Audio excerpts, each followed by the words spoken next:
This is the smallest group I've ever seen that's supposed to be 44 people, but I think it's going to provide for a much better discussion because that's what we want to have today. We don't want to have a presentation and questions and answers. So as our guest is going through, and we're going through our discussion up here, we want you to join in at that point. When you think you have something to add, we want you to add it at that point, okay? Don't hold it for later. I'm Dan Kubisky. I am the co-chair of the international community for the SPJ. If any of you are interested in international journalism, press freedom issues, all the other good stuff that comes along with that, just stop by the SPJ website, click over to the international community and drop us an email, let us know that you're interested. We have a weekly newsletter. We steal a lot of material from this lady and her shop to keep people informed on what's going on around the world in terms of press freedom. Our guest today is Jessica Jerreat. She used to work with the Committee to Protect Journalists, the Times of London, and now she has, I think, is one of the coolest titles in the world, editor for the press freedom page at Voice of America. Point out so far I have only found, and I've looked, only two news outlets that have a press freedom page. Voice of America is one, and Al Jazeera is the other. No other organizations so far that I've seen focus on this issue as a news issue. So we're very, very, very happy to have you with us today, Jessica. We're gonna talk about a lot of things, not just, oh, look at these bad guys overseas and this paramilitary group. We're gonna bring everything home as well, because what happens on Main Street USA is affected by what goes on in the rest of the world and the rest of the, and back and forth. So we're going to talk about these connections and how you can apply what we're going to see and hear about around the world and see how it also fits in what's going on in the U.S., in your city, in your college campus, and in your state. So just first, I'm going to follow up on that idea. Press freedom is not just the fear of a government or of paramilitary groups. It's a much larger question. And so I was just wondering if you just talk a little bit about, first off, what you do at VOA in terms of telling press freedom stories, and what are some of the other issues that come up with it? Sure. Hi, and thank you everyone for... Why don't you bring the mic? Okay. You have a quieter voice than I do have a quieter voice. I'll project. Yes, I guess, with VOA we've been doing this dedicated coverage since early 2020, but really the whole issue of press freedom is something that goes much deeper with VOA. We're an international broadcaster. We provide independent, credible news to countries where they just don't have that tradition, some of the most repressive countries in the world. And that means a lot of my colleagues, they have this first-hand experience of what it's like to live and work or try to work as a journalist in a country that has no respect or a very repressive climate for media. And they have this real sense of the good that journalism can do. So I feel like the press freedom page, by having this dedicated beat, and it's the website, but it's also, I think, about just over a dozen of we have 47 language divisions within VOA, an English language one, and then we just very, almost like 47 local newsrooms within one organization. Wow. So it's a lot of expertise and a lot of history that brings in. And about a dozen of those already also now have their own press freedom content, but it's radio, it's TV, it's the website, it's special projects. And with the dedicated beat, we really wanted to get behind, there's arrests or a troubling law, or we're hearing about misinformation or the abuse of false news laws. We wanted to get a sense of what's driving that, what are people hoping to achieve, what's lost when you damage the environment for local news so much that people start believing authorities and losing trust in journalism. So it's sort of like just to look at journalism, the ability of journalism to do good and why people are trying to stop it on a global basis. But it really comes out of VOA's being really about the importance and the change and good that credible journalism can do in the world. Yeah, you mentioned the problem of losing local journalism or losing trust in local journalism. I mean, in the United States, we're facing major news deserts, and I think there was a study that showed in areas where local media have fallen, corruption in local communities step up, and that's a very, very basic issue that we like to cover. But can you talk a bit about local journalism and the importance of it, and maybe some of the barriers that are faced by local journalists trying to get information? Yeah, I think. Yeah, please. Sorry. I think with local journalism, I think the best example of that probably internationally is if you look at countries where the media environment is so repressive, and I'm thinking maybe like Vietnam or Cambodia, that you can't be a journalist outside of state media. So you have these independent journalists or citizen journalists, and their only option is to report on Facebook or social media platforms.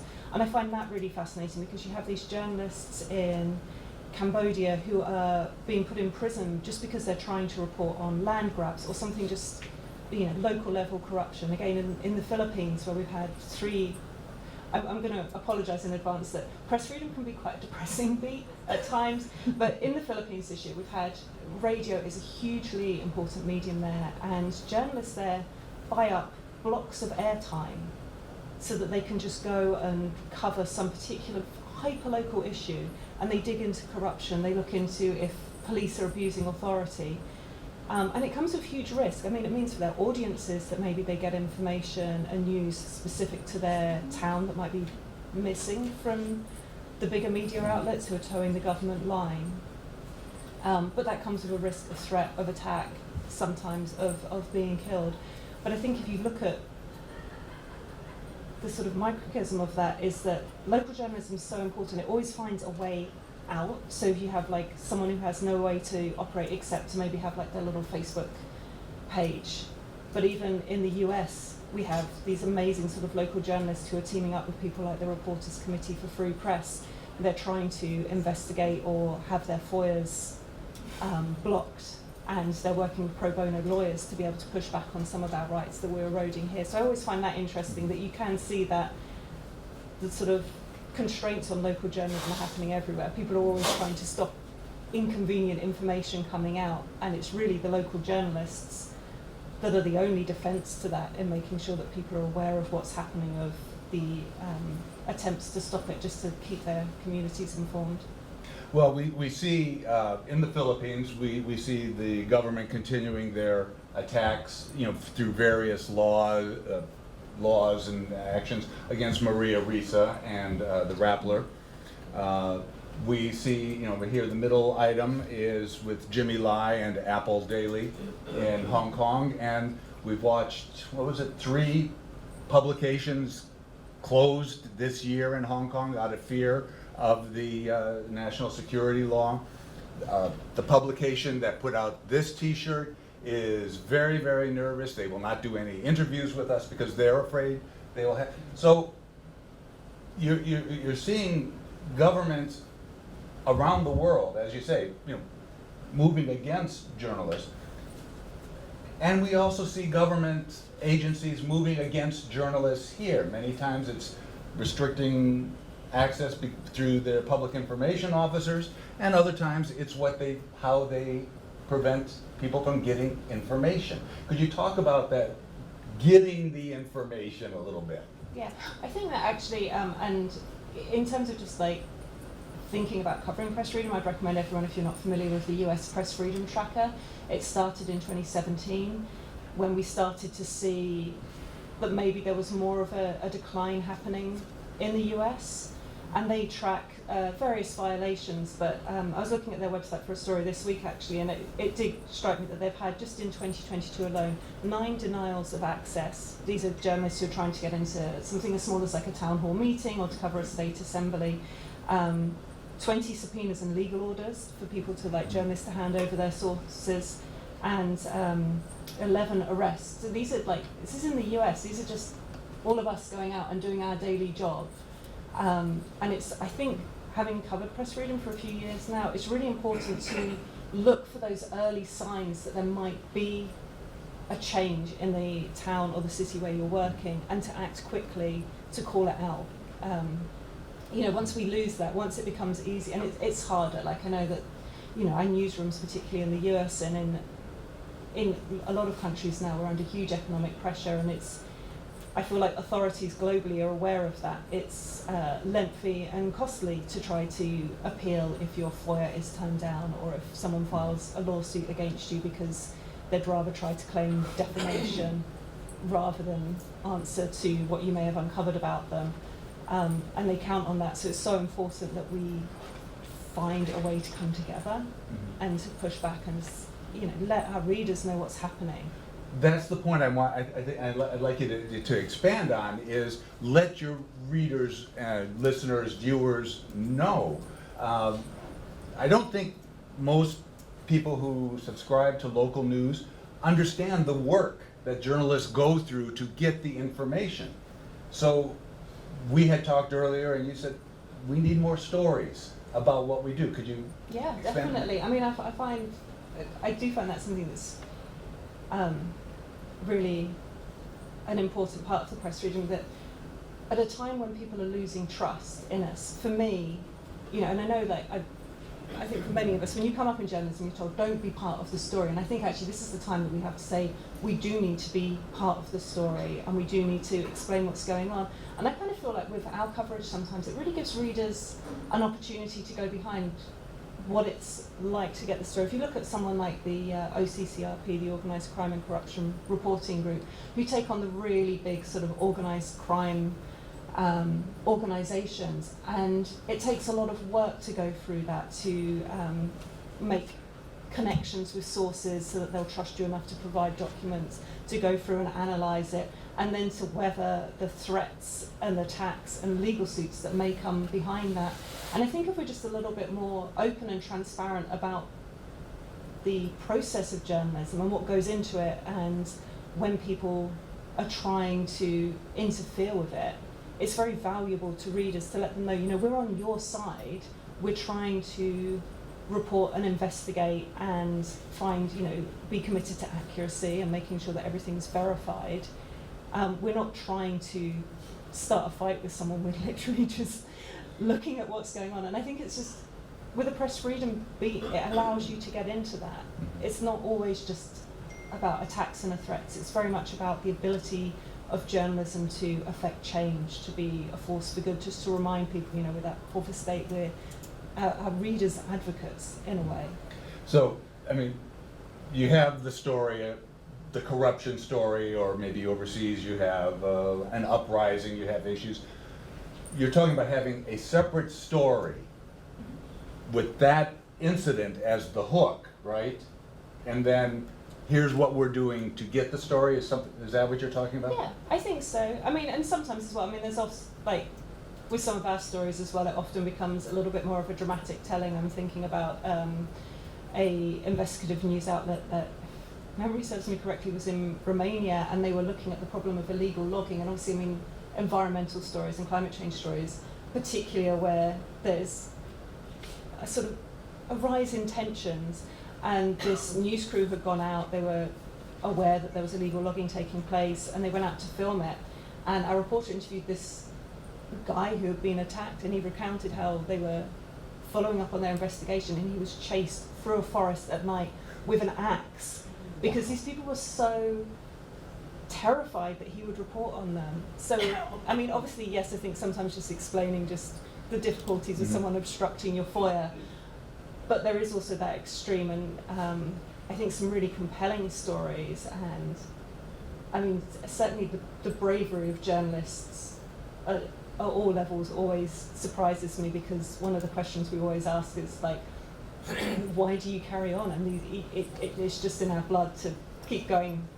And I say that as someone who lives and works in the US, so I really have like no real threat. But when you speak to someone who's been arrested and roughed up by police in Zimbabwe, or this guy in Romania who was chased with an axe and, you know, was lucky enough to get away with injuries, I think it's just humbling to hear the stories of people who are so committed to making, you know, it would just be so easy to just be like, actually, I'm just not going to follow that story because I don't want to spend the night in hospital. But they just keep going. They really believe in pursuing the truth, and I think that that's a really honourable thing that we should just be encouraging and, you know, supporting our colleagues who do that. And one of the things, you know, you mentioned is the reaching out, and you did a series on Mexico with the threats that journalists face. But more importantly, I think in this story here on by Christina, which, by the way, the author of this story will be at our 2:30 session on threats to journalists in Mexico. It's not just the threats, but why do the journalists keep doing it? And talk about the reaction of the community. I mean, you know, in Tijuana and in the U.S., if we do these kind of stories, do you think the community might rally a little bit more behind us? I think so, and I think, I mean, obviously the Tijuana, so this was Christina, who's, if you're not booked in her session, you should really go. She's been doing some amazing work on what's happening in Mexico. We've been covering the situation in Mexico for about 18 months in a very sort of close way, and this is a country that's about to record its most deadly year for journalists. We'd already done one piece looking at what's it like to be a journalist who is kidnapped and attacked and threatened under the safety mechanism, but still feeling vulnerable. But we had questions still after that, which is, well, why continue, and what change are you able to make in your community? So we sent Christina to Tijuana in the spring, and she interviewed journalists who have covered crime. Tijuana is one of the most violent cities globally, quite regularly on world rankings. So she wanted to speak to the journalists both about what their coverage is, but then speak to some of the people that they'd interviewed and reported on, people within the community, about what they think of their community reporters. And it was really astounding. There was this one group that she spent a day with. They're called the United Association of Disappeared. In this part of Mexico, it's very common for people to just disappear, and their families are left not knowing what happened to their sons and daughters, and not being given any support from the state. So for a while, until the local media started to report on this, these grieving families were going out to scrubland around the city of Tijuana, looking for any evidence of what might have happened to their families. And because our photojournalist Angela Garcia, who Christina interviewed, and others started to report on this plight, the state authorities suddenly were like, okay, people are noticing, we're going to have to do something about this. So now when they go out, they have forensic analysts with them. They have state authorities. They have a special prosecutor go out, and the family have that support. You know, they said, but when they first started, they would literally turn up in their own cars with a shovel, and now they actually have proper teams coming out and helping them and offering that support. And we also spoke to a local sort of neighbourhood watch group. Is that a term? That sounds right. Yeah, okay, that's the way fine. I understood it. I'm not sure if that's just a very British thing, but like a neighbourhood watch support group. And in this city, there's distrust with police. There's enough corruption that people are like, there's violence, there's attacks, but we don't want to go to the police. So this neighbourhood watch group worked with local media. They shared information, they shared updates on what was being done, and that actually started to help foster conversations between police and citizens. They literally acted as a bridge to help the residents feel like they could have a voice with police and speak. So I found that was sort of very powerful, that yes, these journalists, and Angela spoke a lot about like the trauma of having to repeatedly cover these very violent and difficult scenes, but also just that knowledge that you are making a difference at the end of the day, that you are able to help your community. Yes, maybe you're reporting on a terrible crime, but in your follow-up interviews, in exposing that, you're helping people keep safe, you're letting them know about if there's a particular, this is a city where sometimes there's just areas that it's just best not to go to for a while if there's like a flare-up between gangs. And also just reminding the police and the authorities, like, we're watching and you need to take action. And I think that that was just a hugely powerful story to look at, and also goes some way to explain, because like with the Mexico situation, you really do think like, I don't know how these people keep going. It's so hard there for them. They really have. There's the ones we've been talking to recently, I'm sure Christina will go into this later, a real sense of vulnerability and being alone. They're literally forming solidarity groups on WhatsApp so that when they go out on assignment, there's someone who knows where they are and if they haven't checked in.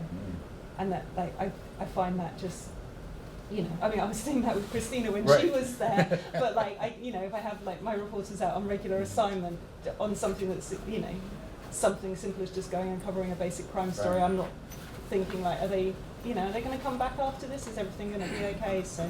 Yeah, well, one of the editors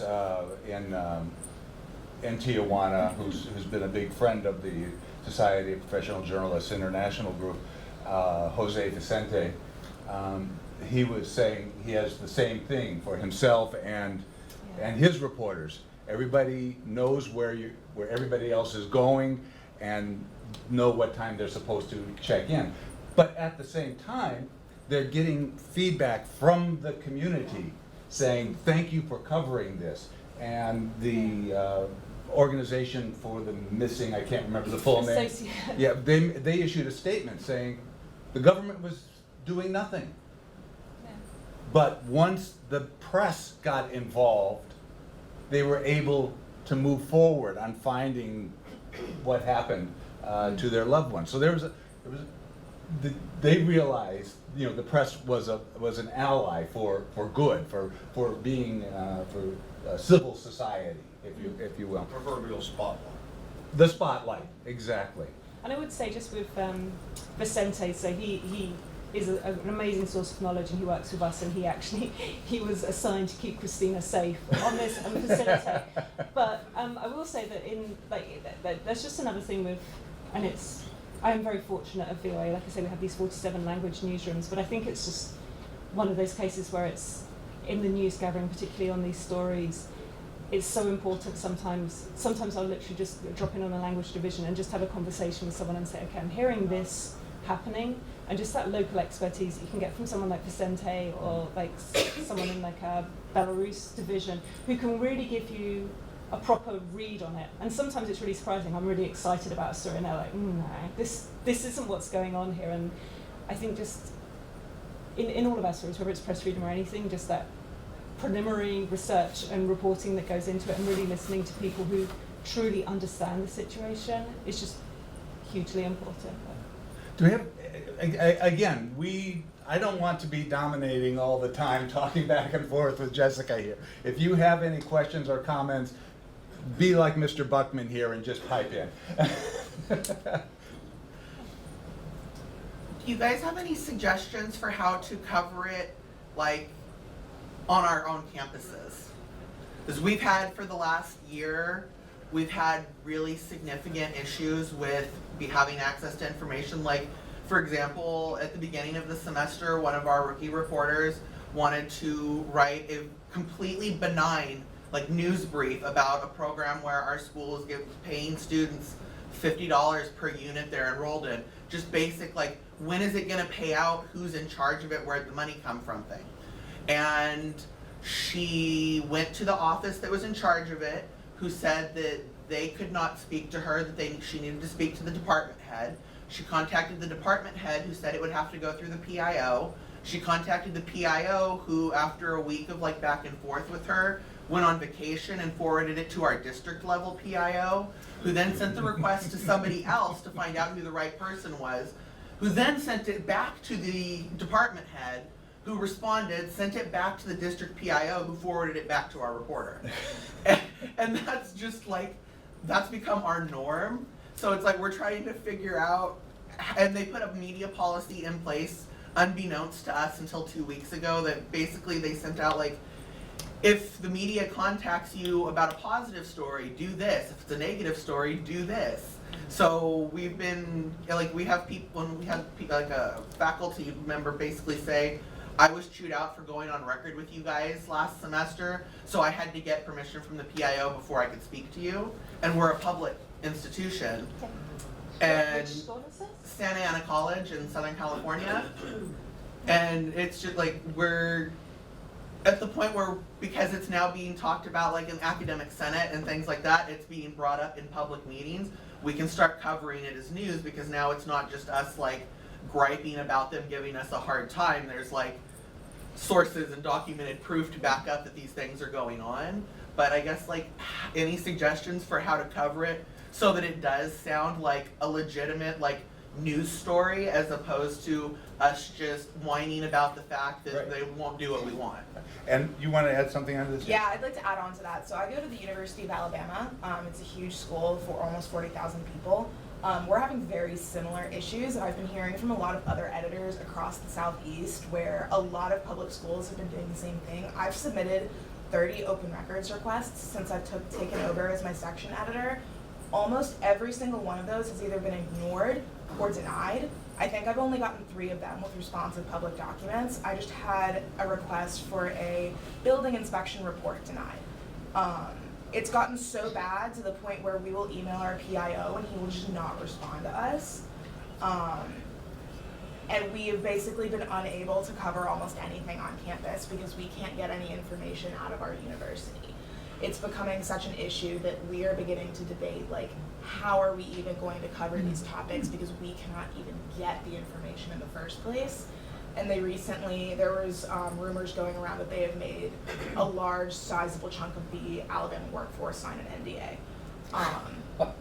Professors refuse to talk to us because they are terrified of getting in trouble, and the vast majority of the people that we do want to talk to are are either on tenure track and don't want to lose that tenure, or they aren't on tenure track and they're worried about losing their jobs. Denise, you had your hand to comment. I run a community newspaper, and one thing that a tool we have found very helpful is it's a website called Verified. We have a subscription to it, and we have gotten direct contact information without having to go through PIOs for like a lot of people. It can be citizens or whatever, and sometimes you just have to be a little bit circuitous. This discussion reminds me, just briefly, when I was in college in 1980, I was visiting friends in Baylor University. A controversy was raging about a co-ed who would pose nude for a calendar. I just looked up the president of the university in the phone book, called him on the weekend, and he gave me an interview that I went back and wrote up in my college paper. So I really feel bad for you guys. Well, I think, though, look at this, though, that this is the issue we were talking about. Yeah. You've got a story, a process story. We are trying to get this information to you, the public, and here are the blockades. Here are the barriers that are being put up against us. Right? Yeah, and I think that there's like 2 separate things here for your story. I would recommend, maybe, if we were talking about it, if I was your assigning editor for this, I would probably recommend that we report. You've gone to huge effort to try to get that information, and there's some information that you can report already. There's this subsidy that people are meant to be having. They've had it approved. They haven't got it yet.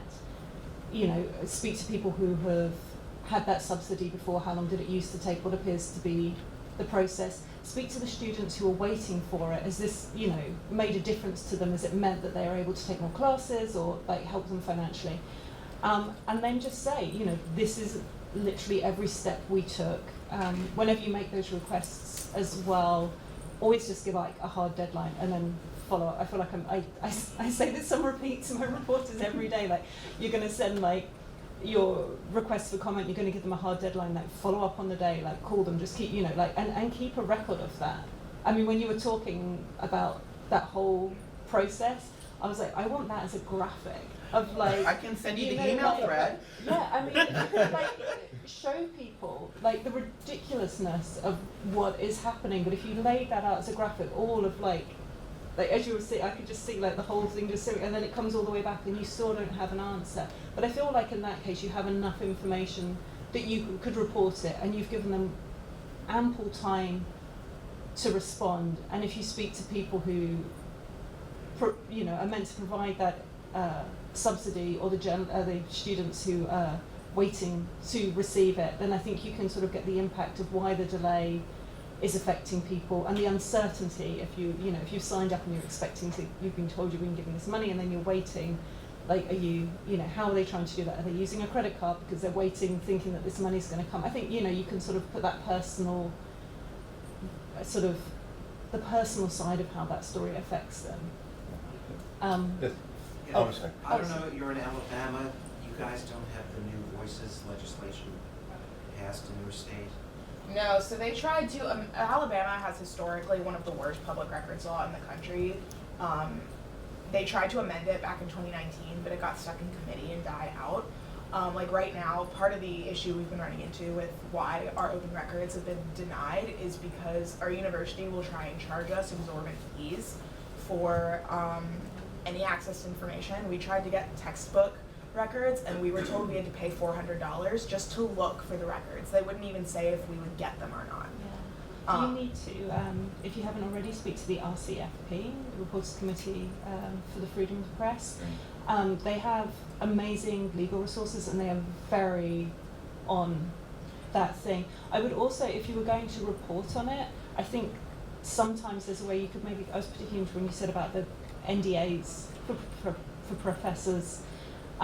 Maybe there's, I sometimes use this in areas where the press freedom issue is so dire that it's very hard to have people directly involved speak about it. Find another way to report about it. Speak to free speech people or academic board people who are not directly involved. They've got a little bit of distance from it, and ask them, what do you make about this, and how does this obstruct access to information that people should have? And what are, you know, is there any benefit for an NDA, or does it actually cause more problems? Speak to people who aren't directly involved, so they can speak more freely and aren't under it, about, you know, what the university, why the university has put that in place, why a university might put that in place, thinking it's a good idea, and how it actually creates a slightly oppressive or obscure the situation in there. And I think that sort of can sometimes give you some distance, and within that you can also say, you know, I think you can also just say, you know, we're trying to find this information out, these are public, or these are records we should be able to access, and this is the fee for me to give you this information. I think reporting the facts, and then as long as you give them ample time, you know, sometimes it can just call enough attention to it and maybe help them see, like, maybe this isn't the best policy. But I think if you can find people with enough distance from it who aren't going to break an NDA, just someone from like a different campus, or someone who used to, you know, a former dean or someone who can maybe talk a little bit about that policy, it might just give you a little bit of way to go in and explain what's happening without sort of just reporting on, like, just trying to being prevented from reporting on it because you can't get anyone to go and I look mean, at it. they Does that can't make prevent sense? it. What if you just fry them? I mean, you're saying you were trying to get a report on a building? Yeah. Somebody said the building has a structural problem? So last year we did reporting on this one building where apparently like there's mold throughout it, and the university hasn't done anything about it. So I was trying to get a hold of the building inspection report, the most recent one, to try and see if that had been documented or not. But it got denied, and I think part of the reason why it got denied was because of that reporting we did on the building last year. So, but what if you simply publish and you go, all right, we've got one side that says there's all this mold in the building. We did everything we could to get the other side, but they stonewalled us. So screw it. We're gonna just, 90% of the story is gonna be there's mold in the building, there's mold. Well, then that's exactly what Jessica was saying. Here's what we have, But just fry and them apart. and we tried to get information. Yes. Have either one of you contacted the Student Press Law Center? We're working with them right now. The Yeah. problem is And if you need to contact again, right there in the corner. there's currently no pro bono lawyer in Alabama, which is the problem. So if you are not aware of the Student Press Law Center, please can contact us, splc.org/legal request. Our attorneys are physically in the building right now. Some of what's happening there is so wildly illegal already, and so I think, you know, hopefully we're gonna keep having conversations with you guys.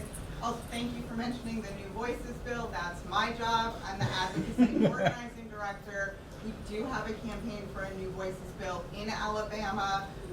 Student journalists who are interested in restoring and protecting the freedom of the student press in your state, please come talk to me. We need stories like that. We need students like that. Legislators don't know that this kind of stuff is happening and would be horrified to find out that a public institution is allowing mold to grow in a building and not reporting on the finances. There are a good many individuals in any state, red, blue, purple, I don't even care what color, who care about that kind of oversight.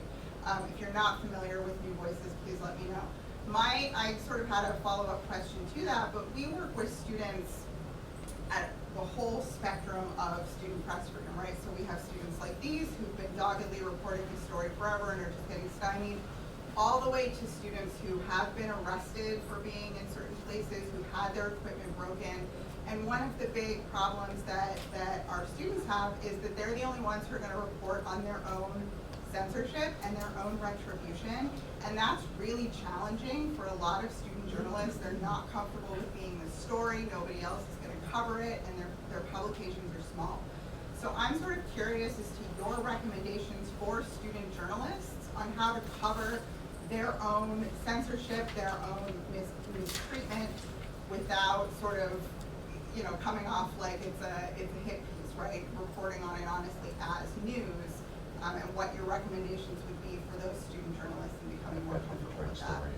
Yeah, I mean there's a couple of ways, and I mean, as journalists, we do sometimes have to report on our own publication.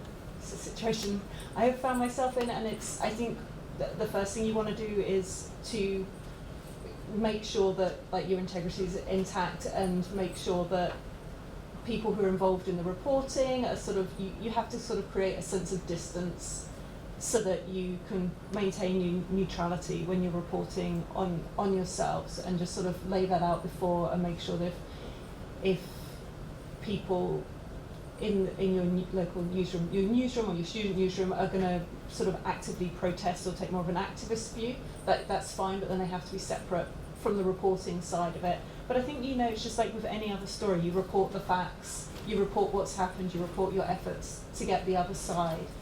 I think, and this is an area that I haven't looked into very closely, but I'm like hearing more and more cases of students having trouble, and I think this is sort of something that I try to impress on everyone, of the importance of reporting when your competitor or another newsroom is going through trouble. Is like, there's solidarity in this, and you might be in Alabama, but there might be a university in New Hampshire or wherever that's going through something. It might be worth just having a student press freedom coverage piece that looks at what's happening in your community, what's happening at other campuses, that looks at organizations like yours and the support that's available, and, you know, speak to people about the importance of maintaining editorial independence on student campuses and why it's important to instill these factors. But I think it would actually be quite a rich and interesting, I would follow, if someone had that, I would be following it very closely. You know, cover what's happening with you, but cover what's happening with everyone else. And it, I think, helps when you start looking at this, and I'm sure I'm imagining that you guys see the same thing, but you start to see trends. You start to see the same thing, that like one university introduces this policy and others start to do the same, but the end result's always the same, which is that there's some end information coming out. So I think by reporting on that and showing those trends, showing what's happening, trying to get to the heart of what I feel like with the universities is probably, like, these ideas are probably well-meaning, but just in practice don't work in the real world. Like, just looking at those angles, I think, can be one way just to keep an eye on it. And also just, it helps people like me as well just see, like, oh, there's a really big problem here. You know, if there's like 40 states or 40 student newspaper organizations that are all going through the same problem, then, you know, that we need to look at something. But I would recommend as well that if you have these problems, like, report. I don't know if your organization tracks things, but the US Press Freedom Tracker, places like that, report what's happening to people who do document this, because so much of what we need is data. We need to know what's happening. We need these case studies so that you can see if there's a problem, what the problem is. Is it a one-off, or is it something bigger that needs to be addressed with some changes in legislation or whatever? So I'm very interested in working with other schools on reporting stuff like this, because like as I mentioned, I've heard about it from so many other editors. What comes to mind is obviously what happened at Texas A&M last year, where the university basically tried to shut down all of their print operations unilaterally, and that was horrifying. And I remember that happening and thinking, like, I cannot believe this is happening in student journalism. But now, after I've heard the history of my own publication and my university trying to censor us, and hearing from other universities and hearing that they are having very similar issues as me, I'm wondering, like, what is the best way for us to band together and begin to report on this as a group? That way we can raise awareness, like, across not only just our campuses, but across our states, to try and get something done. Because I think, I don't remember who said it, but whoever it was is right. Our legislators definitely don't know that this is happening, and if they do, they have no incentive to change anything right now, because the status quo currently serves them. Well, first off, I would say the SPJ is one of the best networking institutions around for journalists. So look there, look at the regional organization, look at talk to your regional directors, talk to your local, if there's a local chapter in the a local pro chapter, talk to them. Obviously, you know, forming a chapter on your own campus helps immediately put you into a larger network of SPJ campus chapters. That's the plug for the SPJ, okay? That's good, because that's what I was going to say. I mean, you just need to, just like with any other story, just like network, pick up the phone, speak to people, get people together on some kind of chat group, gather all the information, and then pause, step back, look at what you have. What do we have? What are the problems? What are the priorities? And then just sort of, I mean, I would love the idea that if all of, you know, these separate student publications all came together and started sharing information. If you look at like there's several sort of solidarity groups that have come out of big cases, like with the Daphne Project, right, and a few others where journalists come together to continue the work of another person, but like there are ways, Pegasus, Pandora Papers, yeah. Anything like that, but create a network, get everyone talking, and then just find, you know, discuss ways to all publish at the same time, or find a section on your paper to be covering this. Assign someone to just be watching what's happening with you, but what's happening with everyone else. And if you cross-post and make enough noise, I mean, it's a hugely interesting idea. We've got 8 minutes, and I found out yesterday these guys are serious about kicking people out of their sessions. So briefly though, we had talked also, one of the other areas to look at press freedom on a local level is talking to your local ethnic communities and bringing them in as resources. On college campuses, you have students from around the world as well. So could you just talk a little bit about just the outreach and how that will help? Oh yeah, definitely. I'm kind of, so one of the things that I really love when I'm thinking about press freedom stories is how people access news, and I don't know if it's just like a mild fascination of my own, but I've always found it really fascinating, our coverage we've had on, say, like how during the when the Tigray conflict sparked up in Ethiopia, how the large Ethiopian diaspora in the DC area were covering it, were accessing news, were able to get information in and out. More recently this year, when the Russia invaded Ukraine, there's a thriving Russian exile media community. For years, the journalists have been fleeing repression, coming through the southern border and setting up in Sacramento. And it's kind of fascinating because they have their Russian language newspapers, but it's local news about Sacramento. And I just find that fascinating. But for local news, being able to tap into that, what they're talking about, what they're interested in, these are people within our community. I think it's a huge, rich source. And this is the Seattle Chinese Post, this Chinese expat, founded in 1980. She does Chinese language content just about news in Seattle. And she said for years, you know, they just had their own audience, the Chinese community living in Seattle who wanted to know what's happening in Seattle. And she has this like wonderful quote, Asante told our reporter, you know, the local media, the Seattle media, they never really covered us unless they were talking about our food. But then there was a big mass shooting in a Chinese gambling parlor, and suddenly they became the go-to information because they became that bridge to everyone in the community. They were able to explain the background to the story, the people you should be talking about, how, you know, what caused it, all the context that you need for a story like that to be able to report. And suddenly these two sort of communities working separately for the same organization came together. But I think there's a huge, rich seam of stories there that we're not even beginning to look at with, you know, I just find it interesting as well what these communities are focused on in terms of news and what they can help us understand about international events or about life in our communities. You know, and from a business side, it's more readers, viewers, listeners, if nothing else. You know, but it reaches out. Yes, Bob. Did you have? Or Mike. I do, but I'll wait for you if you want. Well, we're limited on Before we time. run out of time, All I've right, been let sitting him here go. patiently because everything that's been asked is important. But now that it's safe for you to do so, can you give us some idea of what the climate was like in VOA while Michael Pack was in charge? Okay.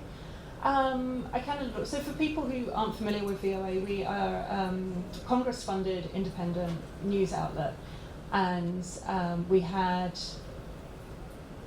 our first chief executive as a presidential appointee who came in and made some efforts to breach our editorial firewall and make some changes to correct what he believed was a left-leaning bias and security issues within our networks. I started pretty much at the same time as Michael Packham reported on the changes. I think what I take away from that experience is that it actually strengthened the resolve within VOA and with bipartisan support that we are independent journalists. There was a Howell court ruling in the November 2020. Michael Pack tried to rescind our firewall so that he and his executives could come in and make decisions. They wanted to sit in on meetings about editorial decisions on the election and some other issues. And this judge in the DC circuit just laid out, we are journalists first. We have press freedom, we have... And I should point out that the firewall is in two separate pieces of legislation. So it's not just an administrative thing, it's the law. Yeah, but more than that, but it just like, it underscored that we are journalists and that people cannot step in and try to control what we do. We had bipartisan support and they made some changes to the leadership, the way that the leadership can work now, so there's a few more checks and balances. I mean, I would say, what was it like at that time? There was the global pandemic, there were the George Floyd protests, and there was a very contentious US election. I was meeting most of my colleagues for the first time, but what I saw were people who were just like, we just have too much news to, everyone just went to work every day and did their job as they should do in the newsroom. And I think that that's commendable with VOA. That's just like, that's where we come from. We're all there, for all newsrooms, our credibility is hugely important, but especially so at VOA because our job is to report news to repressive countries, that it's just more important ever for us to sort of draw that distinction and say, no, we are independent and we're journalists. We might get money from Congress, but we're journalists and no one tells us. You've got 30 seconds. And Joe Biden fired Michael Pack as his first action after taking oath of office. The Right. first executive order of the new Biden administration. Yes. Quickly, could you recap what VOA and the whole Erdogan thing with the bodyguards? Do you remember that story? Oh, I do. I was at CPJ when that happened. Oh, I Oh, thought it's we need before like a you were whole. VOA? Okay. Yeah, I mean it was at like. But the VOA Turkish service, I think, covered and broke the story and sent it back to Turkey. Right. Yeah. It just aggravated Erdogan to no end. Okay, there is a tradition in the international community. Last question goes to the moderator, and it's the same question for everybody. If you go to our YouTube channel, you'll hear dozens of responses to this. What does press freedom mean to you? Okay, I mean obviously it's like my purpose and my job, but I think it's more than that. Press freedom is our opportunity to support and celebrate the good that journalism can do. More than that, it's a fundamental right. It's something that deserves and needs to be recognized and protected. Thank you. Thank you. Jessica, thank you very much for coming. Jessica said if you have any other questions,